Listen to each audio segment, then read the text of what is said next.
तो हेलो दोस्तों, मैं संजय धीवर स्वागत करता हूं आपका आपके अपने यूट्यूब चैनल स्टडी स्टाइल में, जहां अभी हम लोग पढ़ाई कर रहे हैं जीएस यानी कि जनरल साइंस की।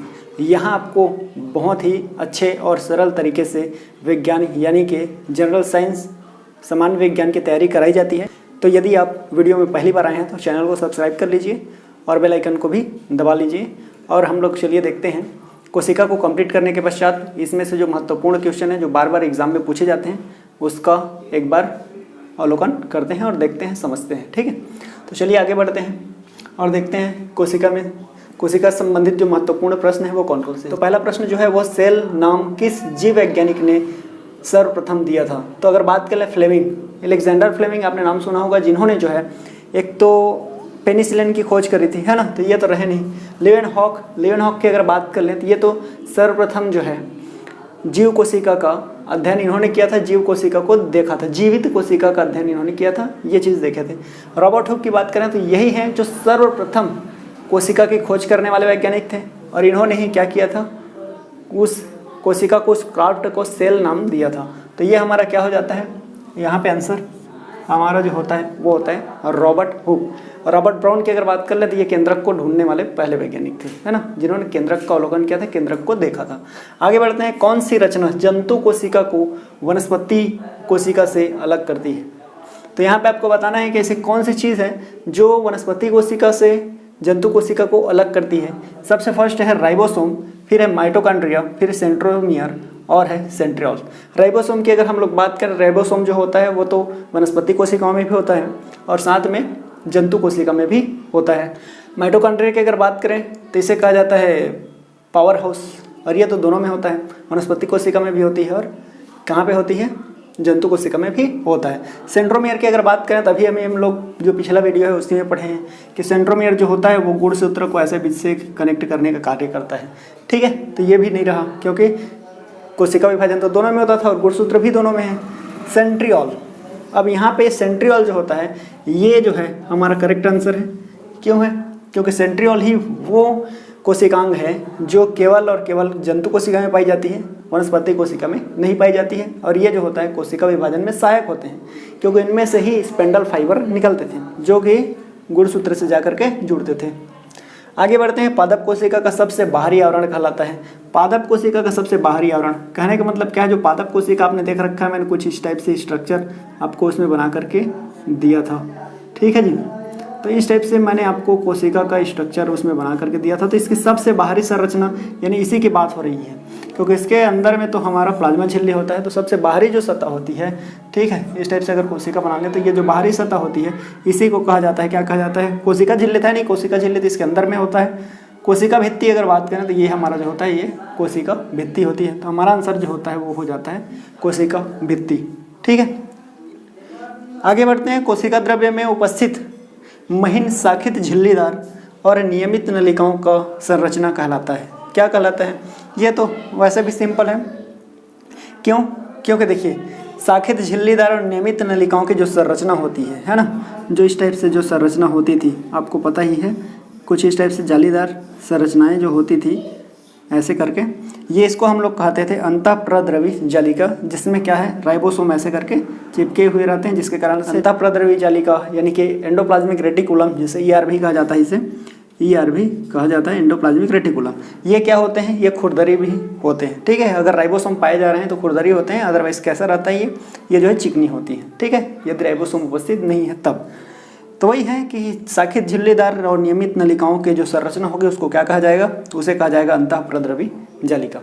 आगे बढ़ते हैं, यदि माइटोकॉन्ड्रिया काम करना बंद कर दे तो कोशिका में कौन सा कार्य नहीं हो पाएगा। यही बताना है कि यदि माइटोकॉन्ड्रिया जो है वो यदि काम करना बंद कर दे तो कोशिका में से कौन सा काम है जो होना बंद हो जाएगा, जो काम नहीं होगा। बात करते हैं भोजन का अवकरण, तो ये तो है नहीं, भोजन का अवकरण तो होता नहीं वहाँ। भोजन का ऑक्सीकरण, जी हाँ बिल्कुल यही है भोजन का ऑक्सीकरण, क्योंकि भोज्य पदार्थों का ऑक्सीकरण जो है वो ये माइटोकॉन्ड्रिया में होता है। ठीक है, अगला अगर मैं बात कर लूँ भोजन का पाचन, तो ये तो भाई हमारा डाइजेस्टिव सिस्टम का काम है। भोजन का अवशोषण, ये भी वहीं की बात है। ठीक है, छोटी आंत में होती है ये तो हमारा आंसर जो होगा वो क्या हो जाएगा, भोजन का ऑक्सीकरण। ठीक है, अगला क्वेश्चन है अवर्णी लवक यानी कि ल्यूकोप्लास्ट की बात हो रही है। तो ल्यूकोप्लास्ट मुख्यतः पाए जाते हैं कहाँ पे पाए जाते हैं? जड़ों की कोशिका में पाई जाती है, तनों की कोशिकाओं में पाई जाती है, पत्तियों की कोशिकाओं में पाई जाती है, फूलों की कोशिकाओं में पाई जाती है। तो इसका जो आंसर है वो है अवर्णिक लवक जो होते हैं यानी कि ल्यूकोप्लास्ट। नाम से ही देखो ल्यूकोप्लास्ट, ल्यूको छत्तीसगढ़ी में इसको कहा जाता है लुका जाना, ऐसा सुने होंगे आपने, है ना। लुका जाना यानी छिप जाना हिंदी में अगर बात करें तो। जो छिपे हुए हैं ल्यूकोप्लास्ट हैं, जो छिपे हुए हैं वो दिखते ही नहीं है। तो कौन सी चीज़ इसमें नहीं दिखती बताओ?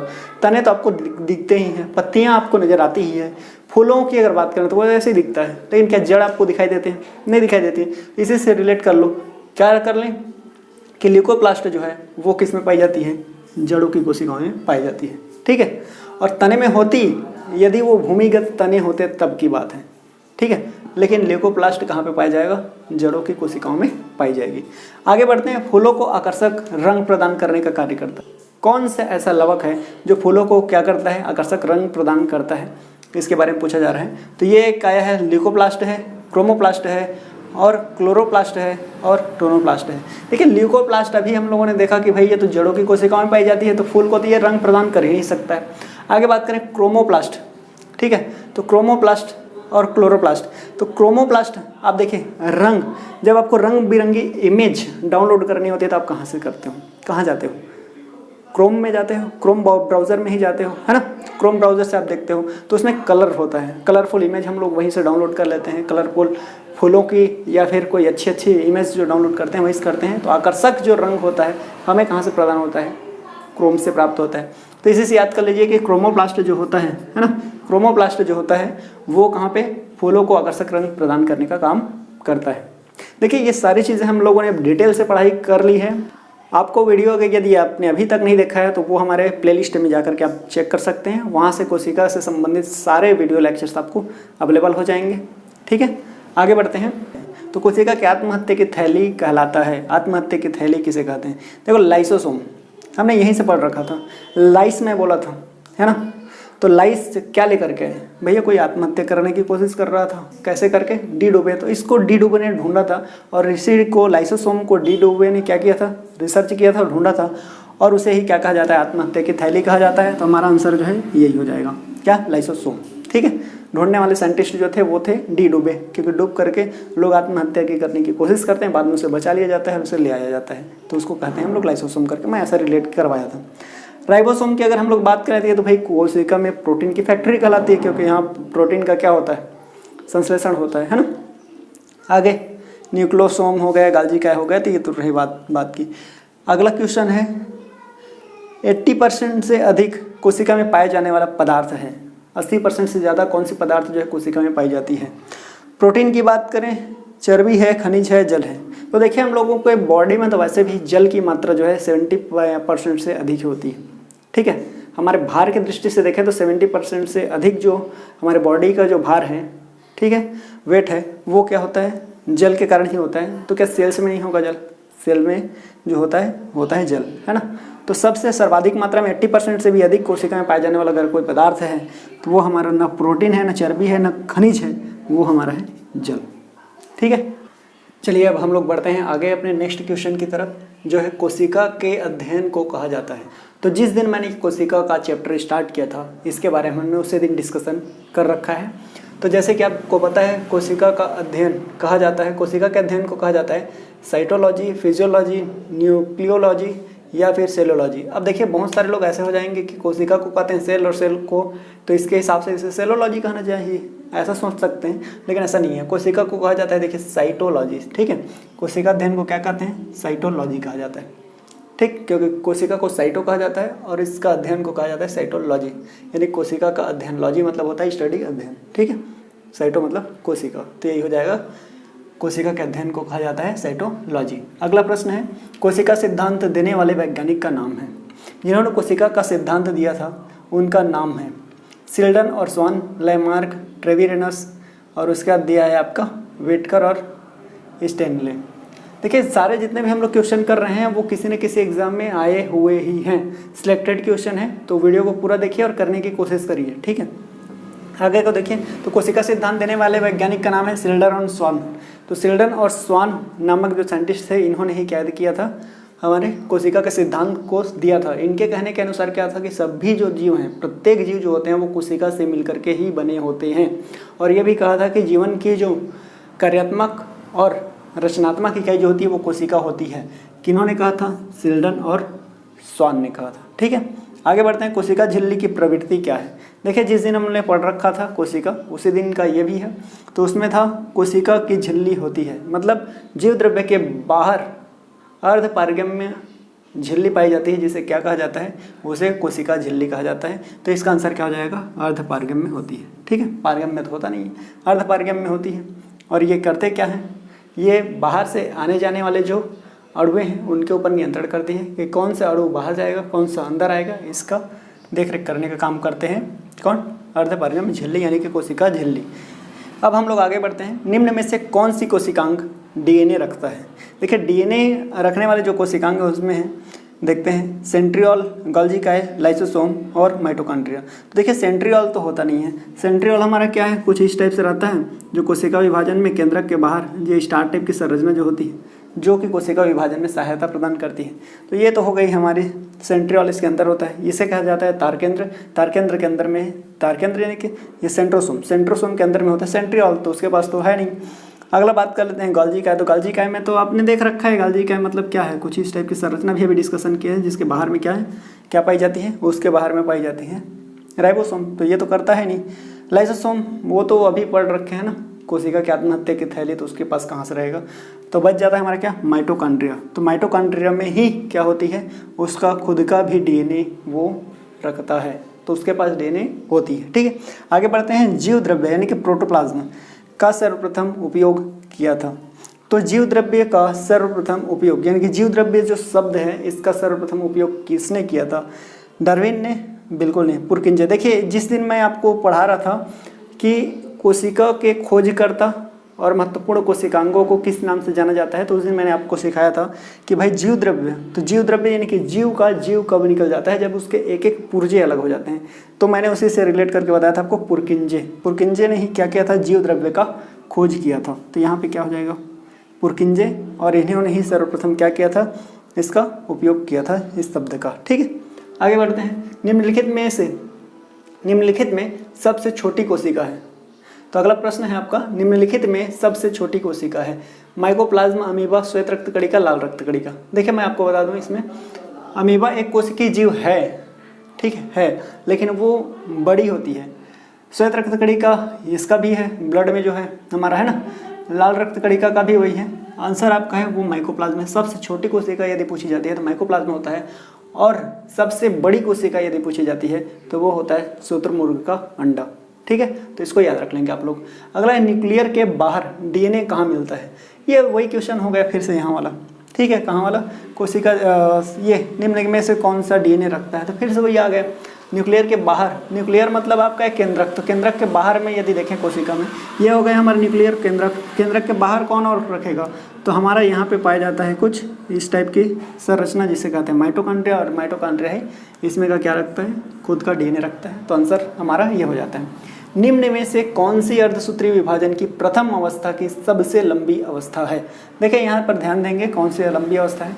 ये कोशिका विभाजन जिस दिन पढ़ रहे थे उस दिन मैंने आपको बहुत ही डीप में और डीपली बताया था, साथ में ट्रिक भी दिया था। ठीक है, तो उसमें अपने को पता था प्रोफेज जो होता है वो क्या होता है? सबसे लंबी अवस्था होती है कोशिका विभाजन की। ठीक है, क्यों? क्योंकि ये अर्धसूत्रीय विभाजन में बोल रहा है तो अर्धसूत्रीय में प्रोफेज होता है, क्योंकि ये खुद ही 5 चरणों में पूर्ण होता है। उसको मैंने आपको याद करने का ट्रिक भी दिया था कि कौन सा था? लेजी पड़ी दीदी करके दिया था। लेजी पड़ी दीदी करके मैंने आपको ये ट्रिक दिया था। ठीक है, निम्नलिखित में कौन सी अर्धसूत्री का विभाजन है? तो इसमें हो जाता है आपका प्रोफेज, क्योंकि इसके खुद का ही 5 चरण होता है, जिसको आपको मैंने बता रखा है पहले ही। आगे बढ़ते हैं हम लोग। कोशिका चक्र यानी कि सेल साइकिल का सही क्रम है। अब सेल साइकिल होता कैसे है? देखिए, सबसे पहले कौन सी इसमें होती है? सबसे पहले एस यानी कि सिनेप्थित बोल रहा है, फिर गैप 1, फिर गैप 2, ऐसा तो होता नहीं है, तो ये नहीं रहा। अगला है एस, फिर ये सिंथेसिस को पहले दे रहा है, ये भी नहीं है। G1 S, फिर G2, फिर M, ये वाला सही है, क्योंकि सबसे पहले गैप 1 आता है, फिर सिंथेसिस स्टेज आता है, उसके बाद फिर या तो माइटोसिस आएगा या मायोसिस आता है। तो ये हमारा हो जाएगा सही आंसर और यहाँ पे पहले तो माइटोसिस होगा नहीं, ना मायोसिस होगा, फिर G1 G2 फिर ये सारा आता नहीं है ना। तो आंसर हमारा क्या हो जाएगा? सी। जंतु कोशिका यानी कि एनिमल सेल तर्क तंतु जुड़े होते हैं, मतलब ये स्पेंडल फाइबर की बात कर रही है। तो ये जुड़े होते हैं, किसके साथ जुड़े होते हैं? तारकाय के साथ, लयनकाय के साथ, केंद्रक के साथ, माइटोकॉन्ड्रिया। देखिए तारकाय यानी कि सेंट्रोसोम के साथ ये जुड़े रहते हैं, सेंट्रोसोम के साथ, या आप कह सकते हो सेंट्रियोल, है ना। ये जो सेंट्रोसोम होता है इसके अंदर में जो सेंट्रियोल होते हैं इसी में से स्पेंडल फाइबर निकलते हैं, ऐसा दोनों में विपरीत दिशा में चले जाते हैं, सेंट्रियोल्स होते हैं।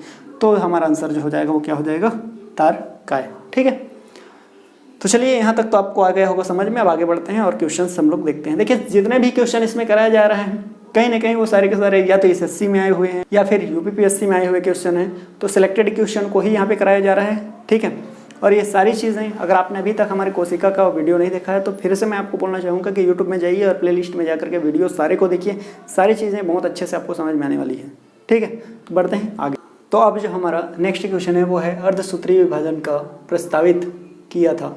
तो अर्धसूत्री का प्रस्तावित यानी कि नामकरण किया था, किसने किया था? हर्टविग ने, बावेरी ने, हाफमिस्टर ने या फार्मर एवं मूरी ने?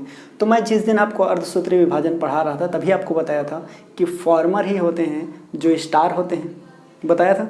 फार्मर होते हैं वो क्या होते हैं? स्टार होते हैं, क्योंकि वो बीज बोते हैं, ऐसा मैं बोला था। तो उसी में से आपको बताया था कि फार्मर ने ही क्या किया था? अर्धसूत्रीय विभाजन का नामकरण किया था। तो अर्धसूत्रीय विभाजन के अंतर्गत 3 ही वैज्ञानिक आते हैं।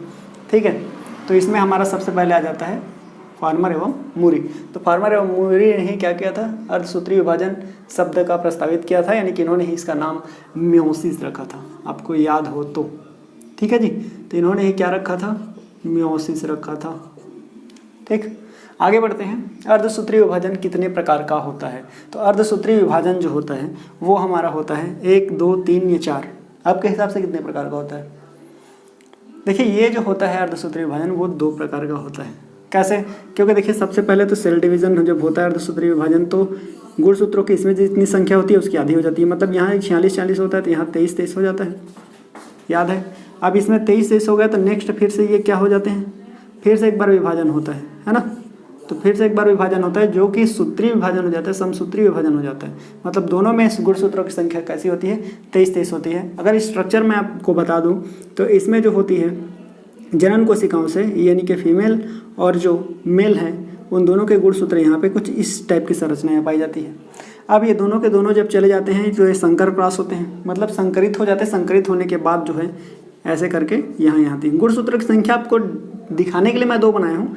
होते कितने? 46 होते हैं। ठीक है, तो 23 इधर चले जाते हैं, 23 इसमें चले जाते हैं, और वो यहाँ पे जाने वाले कैसे होते हैं? संकरित होते हैं। अब आपको ये चीज़ पता है कि जो गुणसूत्र जो होते हैं उसकी स्ट्रक्चर कुछ ऐसे होती है। तो ये जो गुणसूत्र को यदि मैं अलग कर दूँ, एक इधर निकाल दे, एक इधर निकाल दूँ, तभी भी ये एक गिना जाता है। ये एक गुणसूत्र हो गया, ये एक गुणसूत्र हो गया। अगर दोनों ऐसे जुड़े हुए हैं तभी भी गुणसूत्र ये कितनी है? इसकी काउंटिंग 2 नहीं, 1 ही होगी। तो यहाँ पे जब गुणसूत्र जब जाते हैं तो इसकी जो संरचना होती है वो कुछ ऐसी हो जाती है।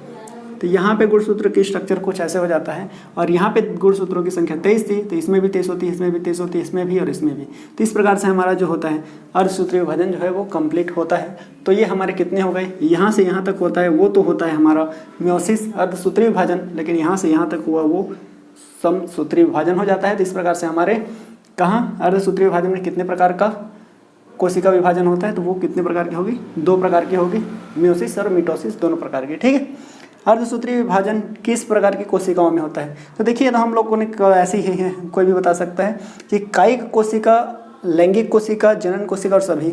तो इसमें जो होता है हमारा वो होता है जनन कोशिका में। ठीक है, तो जनन कोशिकाओं में होने वाले कोशिका विभाजन को जिसमें क्या हो जाता है?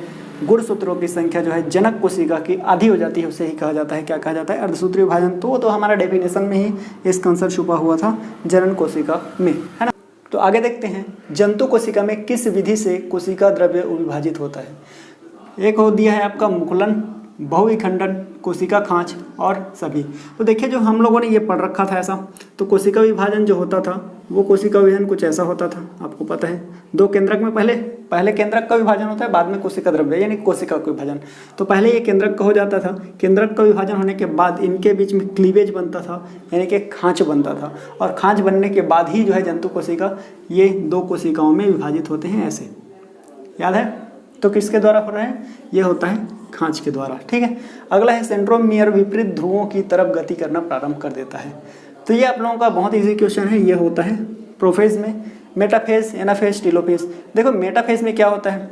मेटाफेज में तो ये भाई जो हमारे गुणसूत्र होते हैं वो एकदम सेंटर में आ जाते हैं, और यही सबसे अच्छा टाइमिंग होता है जो गुणसूत्र का अध्ययन करने का। तो इसमें तो कुछ ऐसे होते हैं। एनाफेज में बात करें तो ये गुणसूत्र जो होते हैं ये बीच से ऐसे डिवाइड हो जाते हैं, अलग अलग हो जाते हैं, और ये एक दूसरे के विपरीत दिशा में जाने लग जाते हैं। टेलोफेज में वही अंतिम अवस्था होती है, गुणसूत्र से सेंट्रोमियर अलग हो जाता है, फिर उसके बीच में क्या आने लगता है, केंद्रक जो है बन जाता है, और फिर उसके पश्चात केंद्रक जो होते हैं वो 2 पार्ट में डिवाइड हो जाते हैं। बस ये था। तो प्रोफेज ही है जहाँ पे क्या होता है, सेंट्रोमियर जो होता है वो ध्रुवों के विपरीत दिशा में जाना गति कर देता है, स्टार्ट कर देता है। अगर मैं आपको यहाँ पे बताऊँ तो ये हमारा हो गया, बाय द वे मान के चलते हैं हम, ये हमारा हो गया केंद्रक। तो केंद्रक जो है वो टूटने लगता है, आपको पता ही है, इसमें क्रोमेटिन धागे होते हैं, तो ये गुणसूत्र बनने लगते हैं। और ये जो सेंट्रोमियर होते हैं ये विपरीत दिशा की ओर क्या करते हैं, गति करने लगते हैं, और कुछ देर के पश्चात ये जो है केंद्रिका या फिर केंद्रक दोनों क्या हो जाते हैं, नष्ट हो जाते हैं, और ये जो सेंट्रोमियर होते हैं वो यहाँ आ जाते हैं और यहाँ के स्थित हो जाते हैं। पढ़ रखे हैं, है ना? अगर आपने नहीं पढ़ा है तो चैनल के प्लेलिस्ट में जाइए और वीडियो भी पढ़ा हुआ है, देखिए और अच्छे से समझिए। ठीक है, बहुत ही अच्छे तरीके से समझाया गया है। आगे बढ़ते हैं।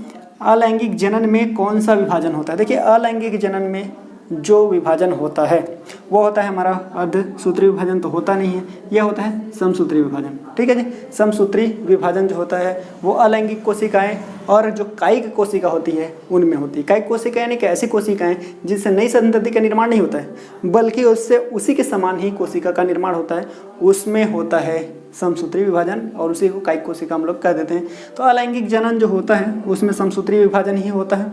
तो अलैंगिक जनन में जो कौन सा विभाजन होता है, तो हमारे यहाँ पे पता चल गया कि समसूत्री विभाजन होता है। ठीक है, तो चलिए आज का ये जो महत्वपूर्ण 25 क्वेश्चन थे ये हमने कंप्लीट कर लिया, और उम्मीद करता हूँ कि आपको वीडियो जो है वो बहुत अच्छी लगी होगी। और अगर वीडियो आपको अच्छी लग ही गई है तो फिर कमेंट बॉक्स में जाइए और कमेंट्स करके हमें बताइए कि वीडियो कैसी लगी, अच्छी लगी, नहीं लगी, क्वेश्चन कैसे थे, और आपने कितने क्वेश्चन सही किए अपने मन से, है ना? तो बिल्कुल बताइए, और मिलते हैं नेक्स्ट वीडियो में जहां हम लोग अभी पढ़ने वाले हैं ऊतक, टिश्यू के बारे में पढ़ेंगे सेल्स के बाद। तो वीडियो को बिल्कुल लाइक कर दीजिए, कमेंट्स कर दीजिए, और चैनल को सब्सक्राइब कर लीजिए ताकि आने वाले जो अगला वीडियो है उसका नोटिफिकेशन आपको सबसे पहले मिल जाए। तो मिलते हैं नेक्स्ट वीडियो में, तब तक के लिए बाय बाय, टेक केयर।